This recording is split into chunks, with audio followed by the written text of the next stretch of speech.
ଯେତେବେଳେ ଆମର ଚତୁଃପାର୍ଶ୍ୱରେ ଅଶାନ୍ତିର ଛାୟା, ସେତେବେଳେ ଶାନ୍ତି ବିଷୟରେ କିଛିଟା କହିବା ଅର୍ଥହୀନ। ଏହି ଅଶାନ୍ତ ପରିସ୍ଥିତି ବାଧ୍ୟ କରେ ଆମକୁ ନିଜର ଶାନ୍ତିର ଉତ୍ସକୁ ଅନ୍ୱେଷଣ କରିବା ପାଇଁ, ଯାହାକୁ ନେଇ ଆମେ ବଞ୍ଚିବା। ଏଠି ଫୁଲମାନଙ୍କ କଥା ବିଚାର କର। ସେମାନେ ମଧ୍ୟ ଏକ ଅଶାନ୍ତ ପରିବେଶରେ ବଞ୍ଚି ରହିଛନ୍ତି। ପ୍ରାକୃତିକ କ୍ଷୟ ଓ ପ୍ରଦୂଷଣକୁ ସହିବାର ଶକ୍ତି ସେମାନଙ୍କର ଅଛି।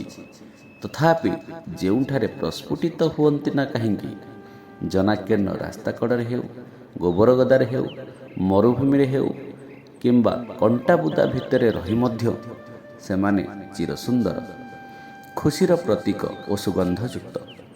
ଯେକୌଣସି ଉତ୍ସବରେ ତାହା ଯେତେ ସୁଖଦାୟକ ବା ଦୁଃଖଦାୟକ ହେଉନା କାହିଁକି, ଫୁଲର ବ୍ୟବହାର ଯୁକ୍ତିଯୁକ୍ତ। ଫୁଲମାନେ ଶାନ୍ତି ଓ ନିଶ୍ଚଳତାର ପ୍ରତୀକ। ଏହା ହିଁ ସେମାନଙ୍କର ସ୍ୱଭାବ।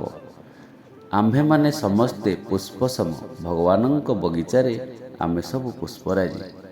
ଏହି ପୃଥିବୀ ବିସ୍ତାରୀ ବଗିଚାରେ ଉଠୁଥିବା ଝଡ଼ଝଞ୍ଜା ଯୋଗୁଁ ଆମେମାନେ ପ୍ରଦୂଷଣ ଓ କ୍ଷୟର ଭୟରେ ଭୟଭୀତ।